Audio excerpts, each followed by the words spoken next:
প্রেসিডেন্টের ভাষণের উপরে বক্তব্য অব্যাহত আছে, এটা থাকবে, এটা চলবে। এ নিয়ে মাননীয় চিফ হুইপ আমাদের সাথে কথা বলেছেন, রাস্তা ওইটাও বের হবে, সমস্যা নাই। কিন্তু এই বিষয়টাকে আমরা আরও 2-1 নোটিশে আনার চেষ্টা করেছি, 71 বিধিতে সুযোগ দেওয়া হয়নি। এখনও যদি এইভাবে পাশ কাটিয়ে যাওয়া হয় তাহলে জনগণের কথাকে এখানে আমরা সবাই মিলে আলোচনা করতে পারবো না? আমরা কি একটু সুযোগ সৃষ্টি করব না সবাই মিলে, যে এই সমস্যার সমাধানটা কিভাবে করা যায়?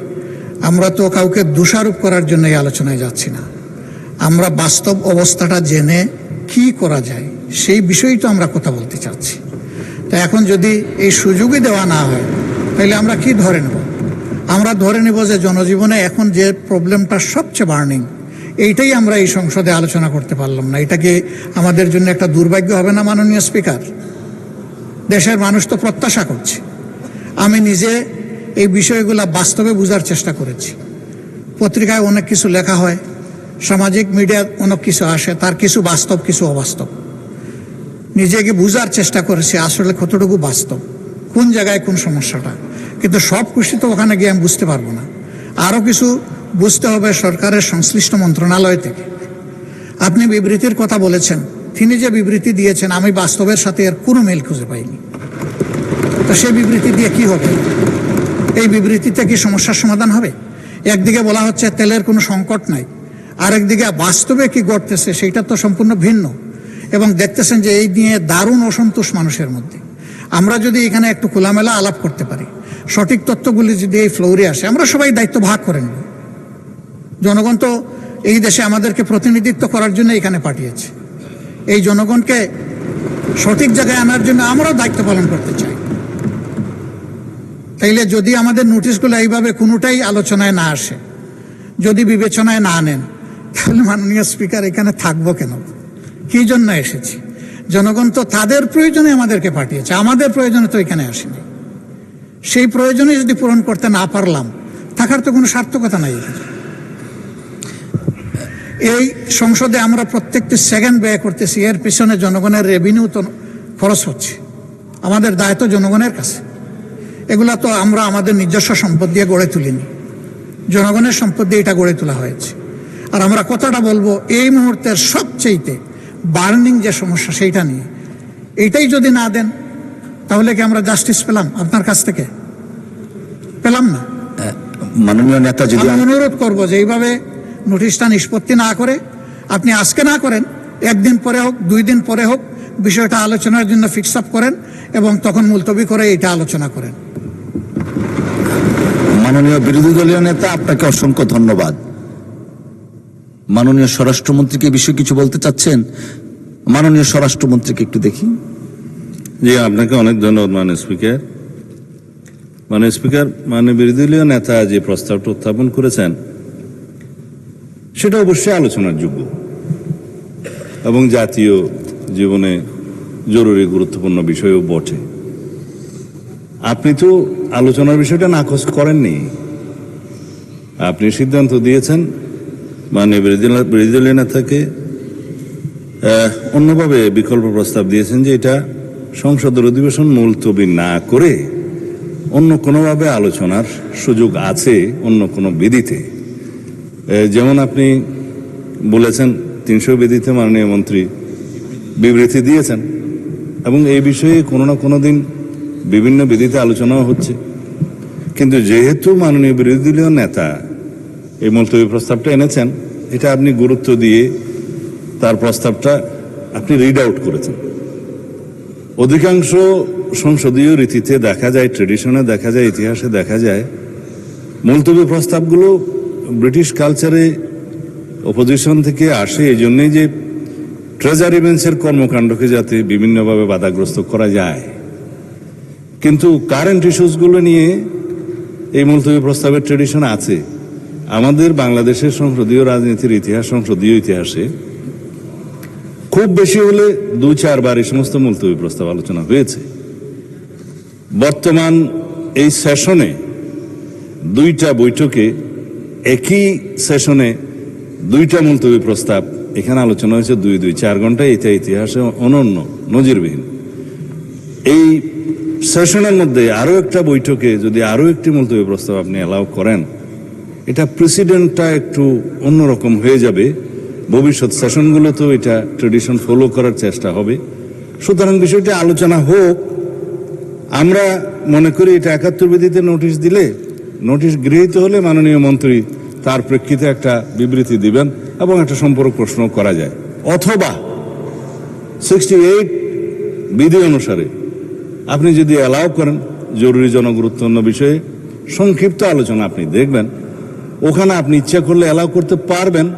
তবে কয়েকজন সদস্যকেও আপনি ইচ্ছা করলে সেটা সময় নির্ধারণ ডিস্ট্রিবিউট করতে পারবেন এবং তিনি তার প্রস্তাবটা উত্থাপন করবেন, মন্ত্রী একটা বিবৃতি দিবেন। তারপরে আলোচনা যদি মন্ত্রীর বিবৃতির পরে অথবা আগে, এখানে যেহেতু সুনির্দিষ্ট বিধিতে কিছু বলা নাই, যদি সময় নির্ধারণ করে দিয়ে আপনি বলতে পারেন, তাহলে আমরাও 2-4 কথা কন্ট্রিবিউট করতে পারবো। কিন্তু জাতীয় জীবনে যে সমস্ত বিষয়গুলো সংসদের বাইরে বিরোধী দলীয় মাননীয় নেতা বিভিন্ন জায়গায় সফর করছে আমরা দেখছি, উনি ওখানে বক্তৃতা বিবৃতিও দিচ্ছেন এবং বলছেন যে সংসদ তো সব তেল আছে সংসদে, বাইরে তেল নাই। এটা গণতান্ত্রিক অধিকার, তিনি বলেছেন, পত্রিকায় আসছে, আমরা পড়ি। তো এখন আমার সুনির্দিষ্ট একটা প্রস্তাব হচ্ছে, মাননীয় স্পিকার, মুলতবি প্রস্তাব গ্রহণ করে সংসদের বৈঠক মুলতবি করে আলোচনার মতো এই বিষয়টি গুরুত্ব রাখে কিনা। মাননীয় মন্ত্রী 300 বিধিতে বিবৃতি দেওয়ার পরে দীর্ঘ বিবৃতি দিয়েছেন, সেটা জাতির সামনে পরিষ্কার। এবং আমাদের দেশে জ্বালানি তেল এবং গ্যাসের কোনো সংকট নেই, সেটা আমরা পরিসংখ্যান দিয়ে আমরা দেখিয়েছি, মাননীয় মন্ত্রী দেখিয়েছেন। এখন কিছু কিছু বিষয়ে আমার না বললেই নয়। আজকে মাননীয় সংসদ নেতা বগুড়া সফরে আছেন, তিনি নেই। তার প্রত্যক্ষ নির্দেশনায় দেশবাসীর সুবিধার্থে যাতে দ্রব্যমূল্য বৃদ্ধি না হয়, জনজীবনে কোনো দুর্ভোগ না আসে, সেজন্য আমরা একটা টলারেবল মাত্রা পর্যন্ত এই জ্বালানি তেল এবং গ্যাসের মূল্য বৃদ্ধি হতে দেই নাই। সেটা মাননীয় প্রধানমন্ত্রীর নির্দেশনায়। একবারে শেষের দিকে এসে আমাদের ন্যাশনাল ইকোনমি এফোর্ড করতে পারছে না এবং এই জ্বালানি এবং গ্যাসের মূল্য এখানে কম থাকাতে, তাতে আপনি জানেন যে সব সময় একটা টেন্ডেন্সি থাকে এটা অন্যভাবে অপচয় হওয়ার। আমি খোলাসা করে বলছি না, বা পাচার হওয়ার, সেটা বন্ধ করার জন্য, একটা ডিসিপ্লিনে আনার জন্য আমরা জ্বালানি তেলের কিঞ্চিত মূল্য বৃদ্ধি করতে বাধ্য হয়েছে সরকার। তা এখন এই বিষয়ে কোনো সংকট নেই।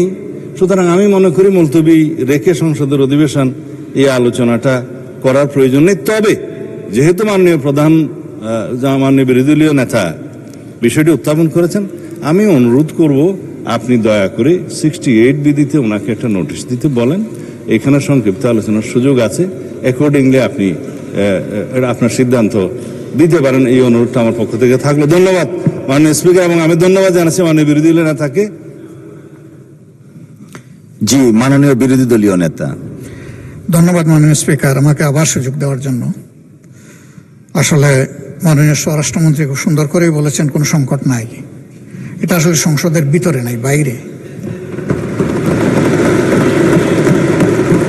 সংকটটা আমাদের সংসদের বাইরে, এবং সংকট আছে বলেই খোদ হাইকোর্টের মতো ভেরি সেন্সিবল জায়গায় 2 দিন এখন এই জ্বালানি সাশ্রয়ের উদ্দেশ্যে কোর্ট হবে ভার্চুয়ালি।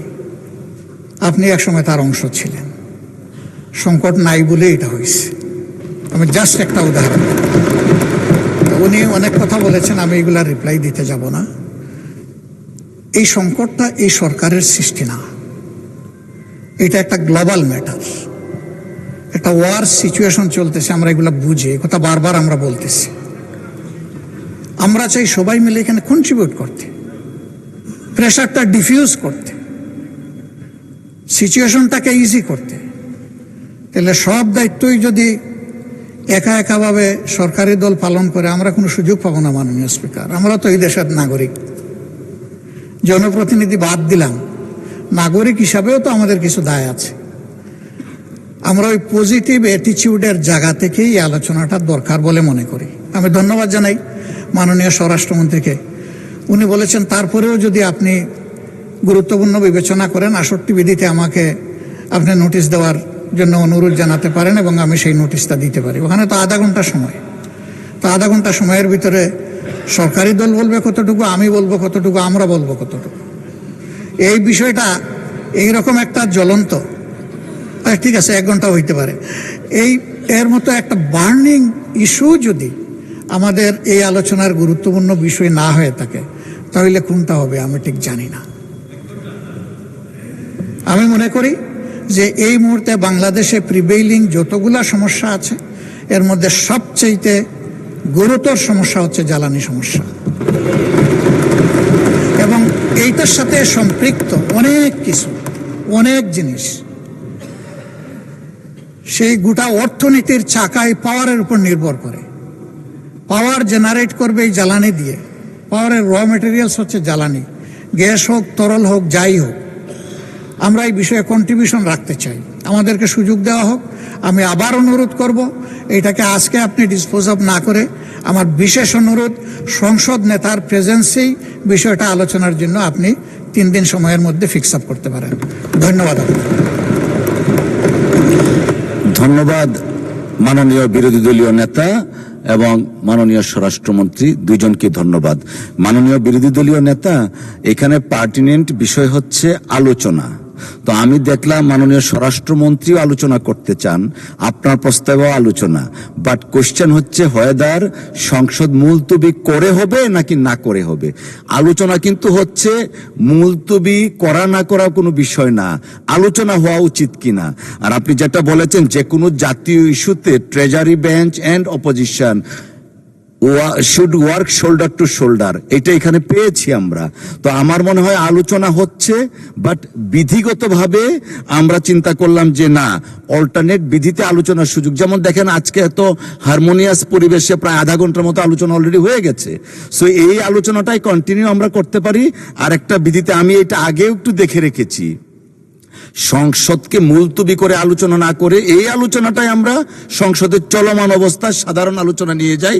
সময়ের প্রেক্ষিতে এটা আমরা আলোচনার ভিত্তিতে আধা ঘন্টার জায়গায় 1 ঘন্টা করতে পারি, 1.5 ঘন্টা করা যেতে পারে, বাট মুলতবি না রেখে। আচ্ছা ঠিক আছে, 1 ঘন্টার মধ্যে আমরা করলাম।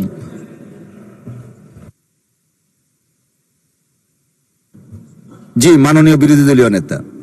ফুল ফুটুক, জি আপনার বুলিতে চন্দন ফুল ফুটুক। আপনি শেষে বলেছেন 1.5 ঘন্টা, আমি মেনে নিলাম যে মাননীয় বিরোধী দলের নেতা, আপনারটাই কবুল, আপনি মেনে নিলাম। মেনে নিয়ে আমরা ইনশাল্লাহ কালকে নোটিশ দিব, আপনি আমাদেরকে সুযোগ করে দিবেন। তবে সংসদ নেতার প্রেজেন্সে আমরা এই আলোচনাটা করতে চাই। ধন্যবাদ আপনাকে। আচ্ছা, মাননীয় বিদ্যুৎ প্রতিমন্ত্রী, মাননীয় স্বরাষ্ট্রমন্ত্রীকে একটু শুনি। জি জি জি। মানে স্পিকার, আপনার স্লিপ অফ টাং হয়েছে আমি বুঝি। 60 মাননীয় স্বরাষ্ট্রমন্ত্রী স্লিপ অফ টাং না, 68 কথা এসছে আর কি 1.5 ঘন্টা ওইরকম। সংসদের কাজ শেষ হওয়ার 1 ঘন্টা পূর্বে এবং আলোচনাটা 1 ঘন্টার জন্য হবে এরকম বলা আছে। এরপরের সাবসেকশনে আপনি গেলে কোন সদস্যকে আপনি আহ্বান করবেন, সময় নির্ধারণ করবেন, একটু বলা আছে। তা এখন মাননীয় বিরোধী দলীয় নেতা এখন আপনাকে বিধি ভায়োলেট করার জন্য বলতেছে এইরকম বিধি তো বাম। সেই জন্য আপনি 68-এ যদি মাননীয় বিরোধী দলীয় নেতাকে অনুরোধ করেন, উনি নোটিশটা আবার যদি দেন, অবশ্যই এটা মাননীয় সংসদ নেতার উপস্থিতিতে আলোচনা হবে। আমরা তো এগ্রিড, কিন্তু ওই যে বিধি বাম করবেন না। 1 ঘন্টা। ধন্যবাদ মাননীয় স্বরাষ্ট্রমন্ত্রী। ধন্যবাদ মাননীয় বিরোধী দলীয় নেতা। জি, সুন্দর করে কথা বলার পরেও কি মন গলাইতে পারলাম না? আর কোন ভাষায় বললে মন গলবে? মাননীয় স্পিকার, ঠিক আছে, আপনি যেটা সর্বোত্তম মনে করেন সেইটাই আমরা আশা করব। আপনার উপর ভার ছেড়ে দিলাম, তবে আমরা অর্থবহ আলোচনা করতে চাই। ধন্যবাদ আপনাকে। অসংখ্য ধন্যবাদ মাননীয় বিরোধী দলীয় নেতা। আমরা আধা ঘন্টার মতো আলোচনা অলরেডি হয়ে গেছে, আপনি দয়া করে নোটিশটা দেন, আমরা পরবর্তী কার্যকর পদক্ষেপ নিব। না না না, এটা এমনি বললাম আর কি। আপনি দয়া করে নোটিশটা দেন, অর্থবহ আলোচনার জন্য যা করণীয় মহান সংসদ তাই করবে। অসংখ্য ধন্যবাদ। ধন্যবাদ দুজনকেই। মাননীয় বিদ্যুৎ প্রতিমন্ত্রী, আপনার তো বোধহয় বক্তব্য রাখার আর দরকার নেই, আলোচনা যেহেতু হতে যাচ্ছে। অসংখ্য ধন্যবাদ। ধন্যবাদ সবাইকে।